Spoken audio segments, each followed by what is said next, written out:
রবিবার দিন বাড়িতে বানিয়েছিলাম বিরিয়ানি। তার জন্য দুপুর থেকে চিকেনটা ধুয়ে সমস্ত মশলাপাতি দিয়ে ভালো করে ম্যারিনেট করে রেখে দিয়েছিলাম।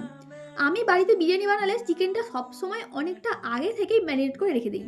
এতে না সমস্ত মশলাপাতি চিকেনের ভেতর পর্যন্ত খুব ভালোভাবে ঢোকে। তো এরপর চিকেনটা রান্না করে নিয়ে ওপর দিয়ে খানিকটা ধনেপাতা ছড়িয়ে নামিয়ে রেখে দিলাম। আর এদিকে ঘরে এসে দেখি আমার মা এর মধ্যে টেবিল চেয়ার সাজিয়ে খেতে বসে পড়েছে। তো যাই হোক, মায়ের এই সমস্ত কাণ্ড কারখানা দেখে আসার পর আমি এবার রাইসটা সেদ্ধ বসিয়ে দিলাম। রাইসটা প্রায় 80% এর মতো সেদ্ধ করে এই চিকেন আর আলুর উপরে একটা ভালো করে লেয়ার বানিয়ে নিলাম। এরপর ওপর দিয়ে দিলাম বিরিয়ানি মশলা, বেরেস্তা, ধনেপাতা কুচি, গোলাপ জল, কেওড়ার জল আর মিঠা আতরের একটা মিশ্রণ বানিয়ে রেখেছিলাম, ওটা দিলাম। আর দিলাম খানিকটা দুধ। এছাড়াও দিলাম কিছুটা পরিমাণ ওই কেসারি ফুড কালার, যাতে রঙটা সুন্দর আছে। আর সবশেষে দিলাম খানিকটা ঘি। তো সব কিছু দিয়ে দেওয়ার পর এবার এটাকে ঢাকা দিয়ে দিলাম। আর আমি এই বিরিয়ানির ডেচকিটা ডাইরেক্ট গ্যাসের উপরে না বসিয়ে নিচে একটা লোহার তাওয়া দিয়ে তার উপরে বসিয়েছিলাম।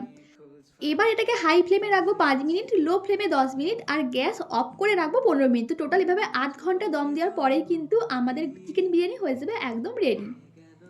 তো এই যে আধ ঘন্টা পরে ঢাকনা খোলার পর তো গোটা ঘর একদম বিরিয়ানির গন্ধে মোমো করছিল। এরপর আমি বাড়ির সকলকে গরম গরম চিকেন বিরিয়ানি সার্ভ করে দিলাম।